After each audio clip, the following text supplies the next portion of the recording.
In the midst of all the turmoil, all the scrutiny, all the uncertainty around the club, Chelsea play host to Newcastle and emerge 1-0 winners. Let's get into it. And blue is the colour. Essien! Drogba!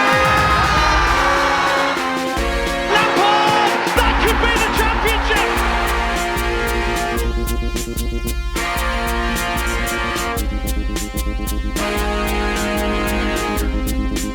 Greetings! Welcome back to Couch Critic with me, Dennis P, for what is another Chelsea match review, but more specifically, a tactical synopsis of Chelsea's performance against Newcastle. But before I get into all that, fellas, please do me a big favor. Hit that like button, hit that subscribe button, hit that bell notification button. And if you don't know already, I do have a sponsor of the show. They go by the name of Major League Socks. And fellas, if you ever want to walk in the footsteps of greatness, you know what to do, man. Just hit them up. The link will be in the description. Okay, so Chelsea played host to Newcastle and emerged 1-0 winners. Goal scorer is Kai Havertz.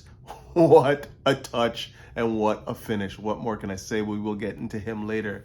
And Chelsea emerged 1-0 winners. In this match, we're going to be focusing on Thomas Tuchel's 4-1-4-1, which I like to call 4-3-3. We're going to look at why I don't think it works with the current personnel we have at the club. We're going to be looking at Kai Havertz, the man of the moment right now, the guy that is delivering on every occasion. And we're also going to look at whether or not we actually think that Chelsea should have won this game, or they were a little bit riding their luck, you know, given the turmoil around the club and like some of the decisions that kind of went our way, which is very rare in Chelsea land. Now, I know much of what I'm going to say right now is going to be predicated on the fact that Chelsea do not have enough healthy bodies in key areas to play our traditional 3-4-3. So Thomas Tuchel, we saw the return of Thomas Tuchel's 4-1-4-1 with a flat back forward, Nathaniel Chalobah, Rudiger, Christensen, and Malang Sarr in the back four. Jorginho in the solo 6, and then he was supported by Mason Mount and Conte, and then further up the pitch we had Hakim Ziyech on the right, Werner on the left, and of course the man of the moment, Kai Havertz, down the middle. Now Newcastle came into this game full of confidence. I believe they were unbeaten in 9 coming into this fixture, and you know, they can tell that the confidence was really high within the squad. They were up for it, they were pressing all over the pitch, and that's where a lot of the problems started for Chelsea. Traditionally, when Chelsea play out from the back, you see a back 5, back 3, and then the wing backs, and you know, it's just a lot easier for Chelsea to find the angles to break the press. When we play with a flat back 4 and a solo 6 in Jorginho, the options are often limited. First of all, what you normally see happen is Jorginho usually gets taken out of the game, not able to get on the touches to initiate the breaking of the press. So he's trying to orchestrate it by showing people where they need to put the passes in. But when you have players that are uncomfortable on the ball, players that aren't necessarily comfortable in the roles that they're in, I'm speaking specifically of the likes of Malang Sarr and Nathaniel Chalobah, and you know, we're relying necessarily on those players to help us break the press. Ultimately, I think what happens is when we play with a back 4, a flat back 4 at that, I think that we struggle to find the angles to break the presses. I mean, let's be honest today, we didn't really have a left side. Our entire left side was Rudiger today. He was the one that was getting up and down the pitch. He was the one that was winning the tackles. He was the one that was advancing the ball through the midfield, making those runs, darting runs into the midfield, you know, bypassing Newcastle. And, you know, he had a fantastic game. Let's just leave it there. But, you know, ultimately, the left side of our attack was non-existent, and that comes down to just personnel again. You know, obviously Malang Sarr is not going to get forward for you. Mason Mount's not quite in his best run of form right now, so can't really get him going. And again, like Timo Werner is not technically sound enough to, you know, be somebody that you can build attacks with. He's the guy that you want, that you would like to think you would like to see get on the end of things rather than be the guy that's the, you know, the fulcrum of the attack. And he wasn't today. Don't get it twisted. I don't think that we had anyone that was really acting as like a fulcrum or the centerpiece of our attack for large chunks of this game. We just couldn't build any sort of like, you know, feasible attack. You know, the ball was bouncing off of Kai Havertz a lot of the times. You know, he'd go up and try and win, you know, headers and whatnot. And, you know, he's got Dan Burn on him or a very aggressive Jamal Lascelles. We just didn't have the bravery to, you know, hold up the ball and build our attacks further up the pitch. And we didn't have the skill and the technique to build from the back. So very disjointed. trying to initiate attacks with Chelsea. I mean, Jorginho, if I was going to do a video in the first half of that game, specifically, he would have been highlighted as a guy that was just having a poor game, just wayward passes, not necessarily when he got on the ball, wasn't really necessarily dictating the tempo, was turning it over too much. And, simple passes where you think that he would normally find was just going wayward and whatnot. So definitely not his best game in the first half. But again, he grew into the match as well. But truly, I don't really have a problem with the shape itself. I just think the problem that I have is the personnel and what is being asked of them. Flat back four in this day and age is not something that's going to produce a lot of attacking intent. And we saw that again today. It puts so much of the burden on three players, one being Ziyech, the other being Kai Havertz, the other being Werner, to just do something. And, mixed reviews there. I thought Ziyech was okay on the right flank. He get into space a few times and made some good decisions on the ball. But overall, we're overburdening those three attackers when we don't have fullbacks or wingbacks that can get forward and overlap or invert and get into the box as well. That's really what I think the problem was today. We had 4 or 5 defenders, maybe 6 if you want to include Conte in that way. And we just did not have enough attackers in deeper areas to help us, build attacks from deep, connect and overlap, and of course be, key players in the build-up. We need players that are good on the ball. If we want to be a possession-based team, we can't be relying on 2 or 3 players to just be the ones that are going to be building the attacks for us. We need more skillful ball carriers on the pitch. And we just didn't have enough of them today. Fortunately for Thomas Tuchel, though, we have a player that is in form right now, and his name is Kai Havertz. King Kai Havertz, some like to call him. Clutch Kai Havertz, some like to call him. Man, has he been that for us the last few weeks. He's usually, we've known him to be a second-half player, guy that kind of starts slow and then builds into the season. And again, today is, no different. This season is no different as well. He's definitely picked up his game the last 2 or 3 weeks, 3 or 4 weeks even. You're finding him making the important runs and getting into the areas where he can really impact the game. And he's scoring. That's the one aspect that I really wanted to see from him. I don't care about the runs. I don't care about the movement. I want him as my number 9 to be the finisher. And he's doing that on a consistent basis right now. I think it's 3 and 4 or something like that, or something along those lines where he's consistently making a difference in the final third and putting the ball in the back of the net, and not just scoring, but being a match winner as well. That's the most important thing, being the guy that is scoring the goal, that's giving us the 3 points. And, these are the things that maturity that happen when you mature and you start to find your football. And I really do feel like that's what we're seeing right now with this guy. It's not just a rub of the green. It's not just, Johnny on the spot. This guy, his movement is getting him into good areas, but his composure and his form and his maturity that's coming to the fore right now is what's allowing him to finish these opportunities off. And man, that finish, that touch, the ball over the top, first of all, for Jorginho was impeccable, beautiful, put it on a plate for him, but the touch to kill the ball, to bring it down, and then on a split second just to flick it off, side-foot it off into the corner, that is just technically superb.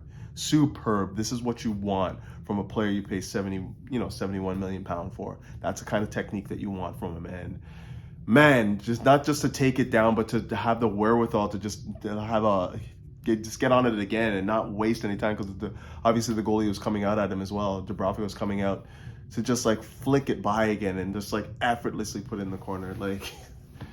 You can't get that, from, your run-of-the-mill players. That's why everyone keeps saying that Kai Havertz is special. When he puts it all together, I still think he needs to get stronger. I still think that he needs to, think the game a little bit faster, because, there's going to be moments where we need him to just up the tempo, and use more his, his speed of thought to impact the game. But currently what's been working for him is this guy's just the master of rope-a-dope. In the first half, he didn't really have the greatest half. He was a little bit slow and labored in possession. And, he basically just lulled them to sleep. Credit to him, first of all, but also credit to Lukaku, because once he came into the game, a lot of the attention that was focused around Kai Havertz went and shifted towards Lukaku. I'm talking about Lascelles and Dan Burn, basically focused on him for the most part. And it gave Kai Havertz so much more room to operate, to use his movement, use his guile to get in behind. And, you know, that whole time when he was in that rope-a-dope period where he wasn't necessarily looking to, you know, be, you know, aggressive in the final third and whatnot, he basically just lulled them to sleep, and it allowed for him to make those runs that get him in behind and, of course, score the goal. But credit to him, like I said, it's not about just the movement that's exquisite. It's about the fact that he's getting into these areas and showing the calmness and composure to finish, make the right decisions, and be a match winner for us, man. You know, he was my man of the match today. Not because he was brilliant for the full 90, but because he's making the most of his moments. And that's what you want from your number 9. Now, let's say this. There was a little bit of poetic justice to see Kai Havertz be the guy that scores the goal, you know, off of Dan Burn, knowing that he was also the guy that elbowed him and, you know, give him that Flintstone lump on the side of his head, you know, and, you know, Dan Burn going at him and saying, yo, I'm going to come and get you, or whatever the hell he said in his lurchy way. But, you know, Kai Havertz to just take that on and then just finish was something else. But I really do want to speak on a few of these incidents here. Because I do think that they deserve at least a few minutes just to say, yeah, those are probably decisions that we want to have as Chelsea supporters. Granted, yellow was probably about right for Dan Burn on the elbow, but I think it was a severe enough knock, and his arm was flailing enough. Kai Havertz, of course, was flailing enough that you probably wouldn't be upset to see red there. It's no different from the foul that we saw Mane make on Azpilicueta. Yeah, I would like to see that at least, you know, get carded, and it was. So I think that the correct decision was made there. On another day, you can probably see him sent off. Nathaniel Chalobah is a young player, and I think that we have to understand that he's still very much growing into his game, growing into, you know, playing for a club as the size of Chelsea. And, you know, when you make mistakes, you know, they are magnified, you know, tenfold when you play for Chelsea. This is a level that he's not played at before. And I do think that the last little while we are seeing a few more errors in his game. He's starting to make a few more mistakes. It can hurt us overall, but I'm glad that, like, Thomas Tuchel's sticking with him and giving him the opportunity to, you know, make amends for his mistakes and whatnot. But because, like I said, he is a young player, and he is going to make those mistakes. But as he grows into, you know, his maturity, he grows a bit more and starts understanding what these moments mean for the club a little bit more.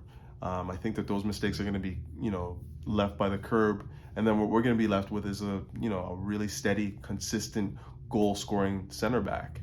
And, you know, like today, I thought that he probably should have had a penalty against him again. That would have been for the second game in a row. But it looked to me like that was a foul. And again, that's a situation that if it were Chelsea at the other end, I would want that given as a foul. It wasn't, and we rode our luck a bit there. Decisions like that would never go Chelsea's way, like especially with VAR. It just seems like they're looking for every excuse to penalize us these days. But, you know, it went our way. We got the rub of the green in that situation. But again, I don't think that we played well enough to take all 3 points. I think that we were lucky enough to get all 3. Of course, you can't question what Kai Havertz did as the match winner, but I think some of the incidents on the pitch where we could have seen somebody sent off, we should have seen a penalty, you know, these instances are, you know, where we balance the scoreline a bit. But, you know, we move, man. Like, sometimes you get the calls, sometimes you don't. And, you know, when you're Chelsea, you often don't get the calls. It was good to see that we got one, especially with the backdrop of, you know, of what's happening around the club right now. Some of these decisions, you have to think that something had to fall our way.